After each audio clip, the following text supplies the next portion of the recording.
그 나라의 전통적인 것들을 건드리면 이건 완전 금기를 깨기 때문에 기득권층에서 반발을 일으키는 건 당연합니다. 당연해요. 예컨대 우리가 이제 예수님께서 가나 이 혼인잔치를 통해서 율법주의와의 전면전을 우리 주님께서 이제 내세웠다라고 말씀을 함께 나누었습니다. 그 율법의 가장 중심에 있는 것 중에 하나가 성전 중심주의, 성전주의라고 할 수 있습니다. 유대인들에게 건드리지 말아야 될 거는 이거 성전이에요. 성전. 특히 보여지는 이 건물, 이 성전을 함부로 입에 놀렸다 하면 이거 완전히 이제 벌통을 건드린 것과 똑같은 형국입니다. 근데 예수님께서 우리가 지난주에 함께 살펴보았듯이 성전을 완전히 뒤집어 엎는 작업을 가시적으로 주님께서 하신 모습을 우리가 살펴보았습니다.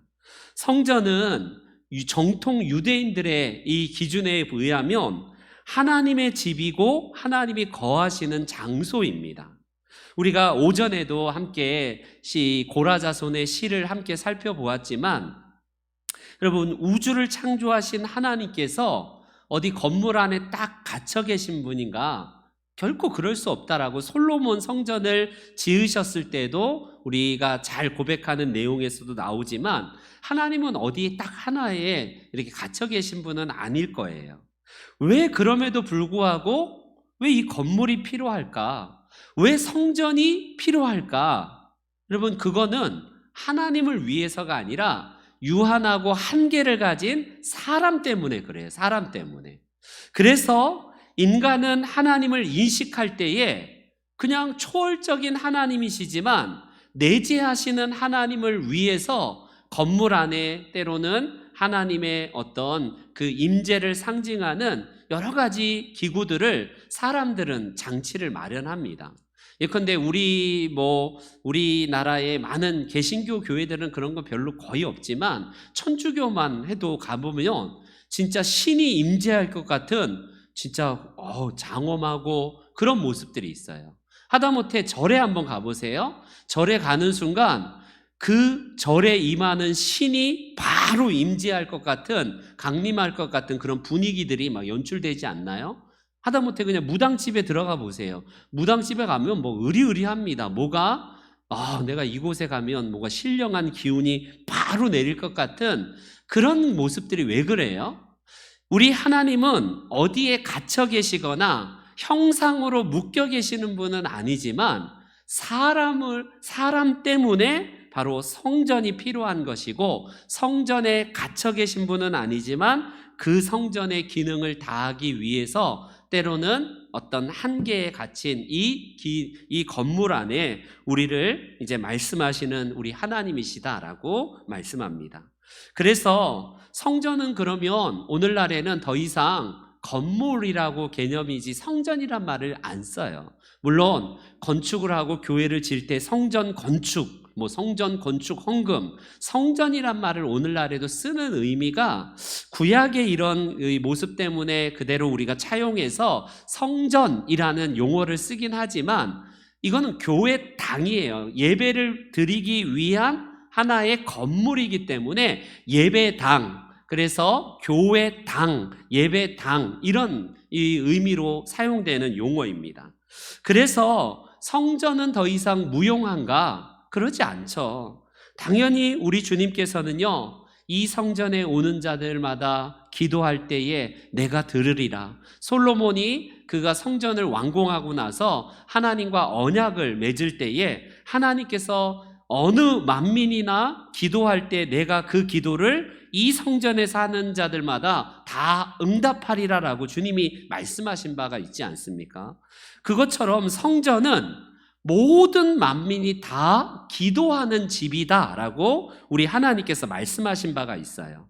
그래서 성전이 가장 거룩한 장소가 되는 이유는 뭔가 외적인 이 포장지가 그럴듯해서가 아니라 그 안에 임재하시고 우리의 모든 사정을 아시는 하나님께서 계시기 때문에 바로 성전, 이 건물, 이 교회는 거룩한 곳이고 기도가 응답되는 곳이기 때문에 모든 만민은 바로 그 앞에서 잠잠해야 된다라는 우리 그 하박국의 말씀도 있습니다.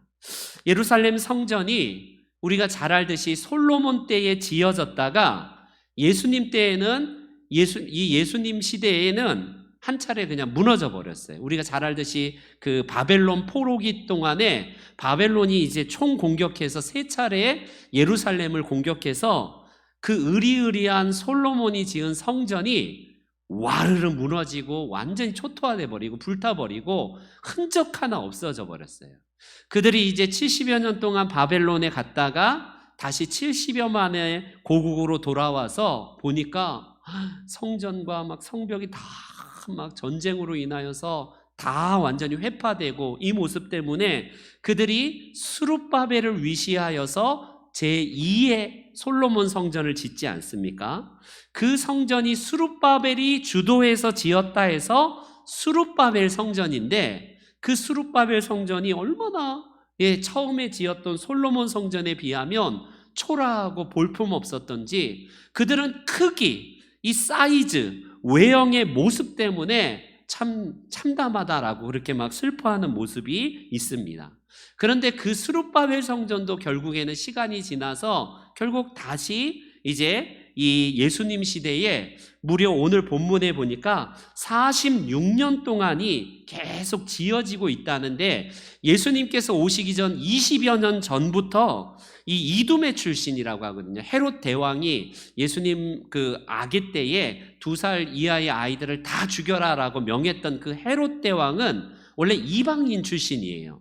그가 원래 이방 출신으로서 유대인의 분봉왕이 되었는데, 그 유대인들의 환심을 사기 위해서 어떻게 해야 될까? 그래, 유대인들이 가장 좋아하는 성전을 내가 지어줘야겠다. 쉽게 말하면 정치인으로서 표를 얻고 그가 많은 이 포퓰리즘으로서 사람들에게 환심을 사기 위한 방법으로 유대인들에게 성전을 짓는데, 예수님이 오시기 전 BC 20년부터 예수님이 승천하시고 나서 한 20여 년 더 넘게 성전이 계속 지어가고 있으니까, 오늘 본문만 해도 유대인들과 논쟁할 때 46년 동안 지어졌다고 하니까 총 몇 년이냐면 80여 년이 걸릴 정도로 오랜 세월 동안 성전이 지어지고 있습니다.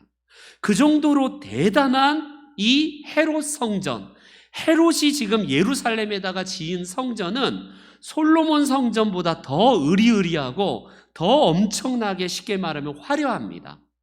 그런 성전에 예수님께서 이 성전을 다 무너뜨리고 그러면 내가 3일 안에 짓겠다라고 이런 말을 하니까 정통 유대인들의 입장에서는 얼마나 이게 기가 찰 노릇입니까? 그 당시에 요세푸스라는 유대인 역사가가 헤롯 성전을 보면서 기록한 글이 남아있는데, 요세푸스는 그 헤롯 성전의 위용을 이렇게 기록합니다. 성전의 외부 형태를 보는 자는 그 눈과 영혼으로 감탄할 수밖에 없었다. 왜냐하면 이 성전은 어느 곳에든 그 거대한 금판으로 덮여 있었고, 해가 뜨면 금판에서 불같은 광선이 반사되어 그것을 똑바로 보려 해도 해를 직시할 수 없는 것 같이 눈을 돌려야 할 정도이기 때문이다. 얼마나 헤롯 성전이 예수님 시대에도 지어지고 있고, 예수님 전에 태어나기 전 20여 년 전부터 계속 지어지고 있고, 예수님이 부활 승천하신 다음에도 그 다음에도 또 20여 년 정도를 더 성전이 지어졌기 때문에 총 도합 한 80년 정도를 이 성전이 지어지고 있기 때문에 얼마나 대단한 성전이에요. 그래서 눈이 부셔갖고 성전을 볼 수 없을 정도다라고 이렇게 역사가가 기록할 정도입니다. 그런 그 성전이 예수님께서 뭐라고 말씀하시냐면, 돌 위에 돌 하나도 남기지 아니하고 다 성전은 무너지게 된다라는 예언의 말씀을 하십니다. 예수님께서 이제 십자가를 앞두고 예루살렘 성전을 보면서 눈물을 흘리는 장면이 우리 복음서에서 나와요. 예루살렘 성전이 암타가 하면서 막 안타까워서 예수님이 이 예루살렘 성전에 대한 말씀을 하신 적이 있는데 바로 그거예요.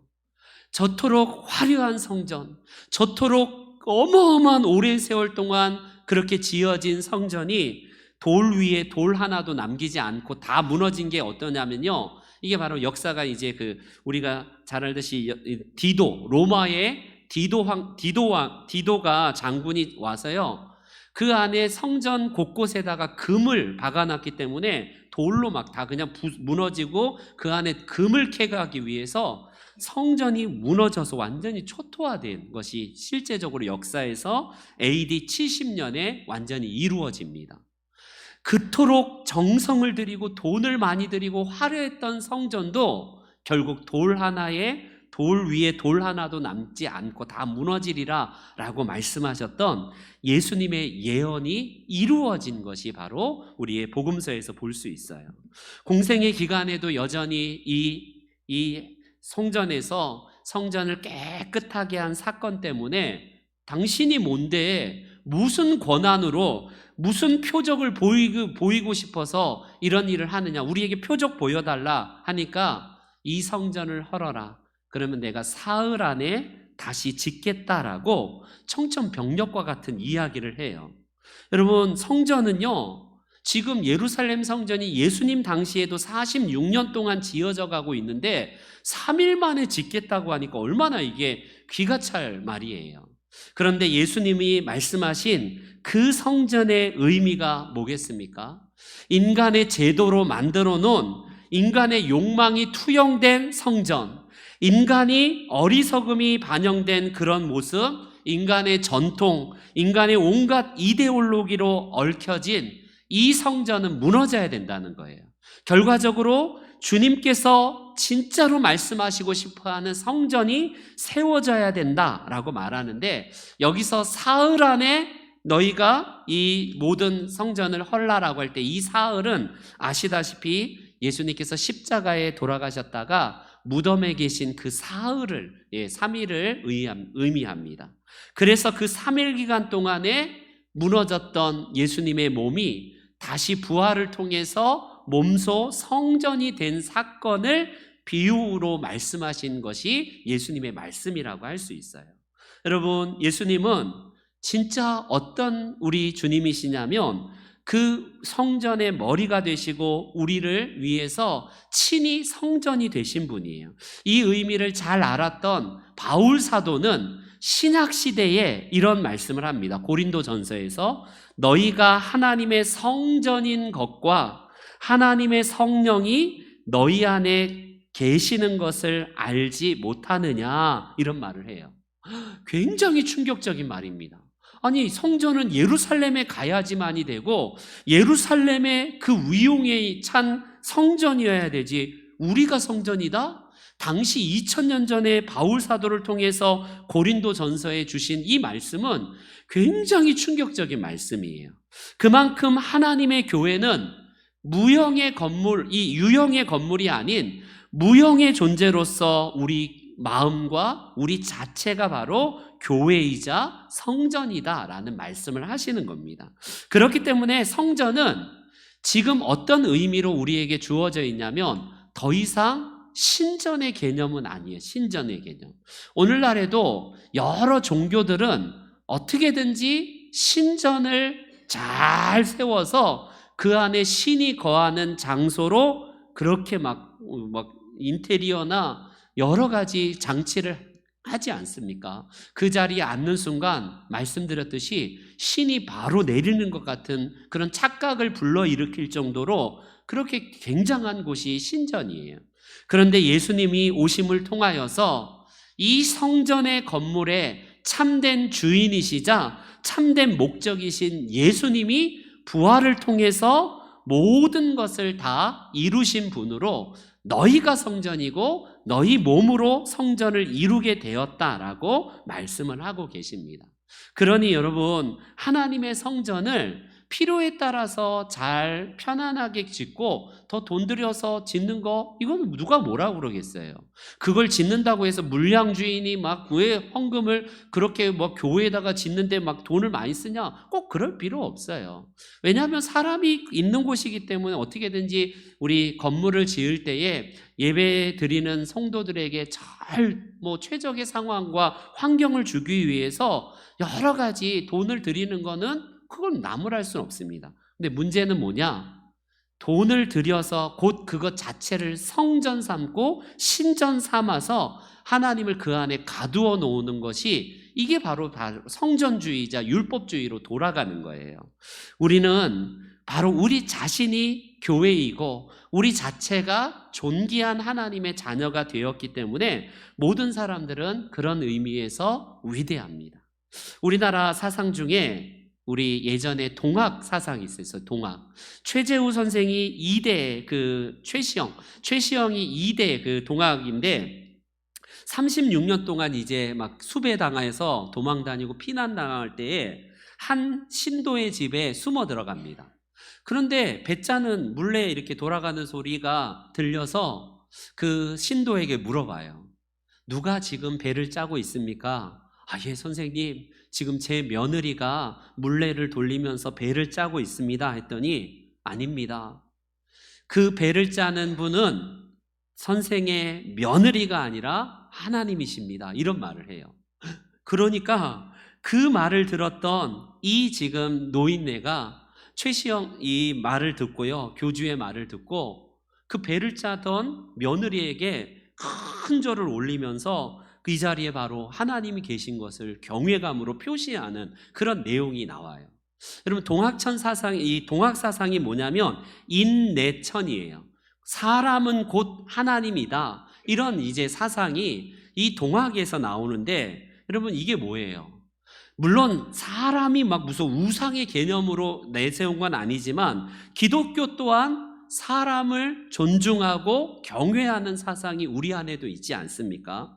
그래서 인간이 잘나서가 아니라 하나님의 형상으로 지어진 존재이자 하나님을 모신 성전이 되었기 때문에 우리가 하나님의 존귀한 자녀라는 것입니다. 그래서 우리가 이제 말씀의 결론을 맺자면 예수님이 이제 전면전을 선포했던 성전 중심주의를 무너뜨리고 이제 참 성전 대신 예수님께서 오신 것은 어떤 사건이라고 히브리서 기자가 말을 하냐면 바로 그림자와 참 실체가 온 것의 비유로 말씀합니다. 제가 읽어드릴게요. 히브리서의 말씀에 이렇게 말합니다. 그들이 섬기는 것은 하늘에 있는 것의 모형과 그림자다. 모세가 장막을 지으려 할 때에 지시하심을 얻음과 같았다. 이렇게 말을 합니다.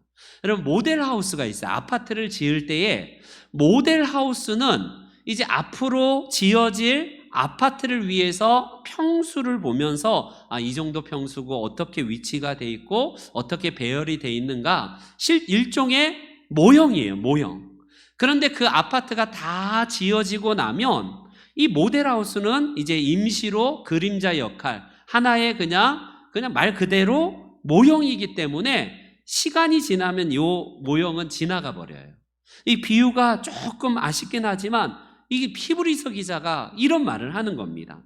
왜 구약시대에 모세가 지은 성전을 이야기하는가? 그거는 장차 오실 참 실제 대신 그림자가 아닌 참된 그 주님이 오심으로 말미암아 그림자와 모형인 이 성전의 기능을 예수님께서 다 하셨다라는 말씀입니다. 여러분 그림자에 우리가 취하는 게 아니라 이제는 실체 대신 예수님이 계시기 때문에 우리는요 예수님을 성전으로 삼는 자들은 누구나 다 그분의 교회가 되었고 그분으로 인하여서 성전을 이루는 자가 돼요. 그렇기 때문에 내가 진짜 누구인가를 알기 위해서는요 우리는 성경에서 말하는 나를 찾아야 된다라는 사실입니다. 가끔씩은 큰 대형교회에 앉아있으면 내가 마치 무슨 신분이 굉장히 높아지는 것 같은 착각을 불러일으켜요. 그게 무슨 효과냐면 그냥 후광 효과인데 내가 괜히 그 자리에 앉는 그 예배 드리는 순간 내가 마치 그냥 대단한 그 사람처럼 인식되는 이런 휴강 효과 때문에 아무래도 대형 교회로 막 큰 교회로 가려고 하는 것 있지 않습니까? 이게 어찌 보면 그림자예요. 그림자, 껍데기입니다. 껍데기. 실체는 뭐냐면 나의 존재를 나되게 하시는 그 본질을 찾아야 되는 게 우리의 모습입니다. 그게 바로 성전의 기능인 예수님이 오심으로 말미암아 이루신 것을 유대인들은 여전히 껍데기, 그림자 붙들고 이게 진짜야, 이거야 라고 붙드는 이 모습이 안타까우신 거예요, 예수님이. 그래서 참된 성전의 기능을 위해서 이 땅에 오신 주님이 지난주에 보았듯이 성전을 둘러보게 되고 새로운 성전의 기능으로 이제 주님께서 선포하신 내용이 오늘 본문의 말씀입니다. 우리는 이젠 더 이상 우리는 썩을 양식을 위해서 일하는 자들이 아니라 썩지 않을 양식을 위해서 우리가 일하는 자로 부르심을 받았습니다. 저와 여러분들이 이제 우리 세상의 껍데기와 그림자에 취하여서 사는 존재가 아니라 진짜 참 실제 되신 예수님을 만진 바 되고 본 바가 되고 그분과 함께 동행하는 자들로서 오늘 우리의 삶 가운데 진짜 볼품없이 보이는 작은 교회일지라도 몇몇 안 되는 소수의 성도일지라도 그곳이 진짜 하나님이 거하신 곳이기 때문에 진짜로 소중한 하나님의 성전이다 라고 할 수 있습니다.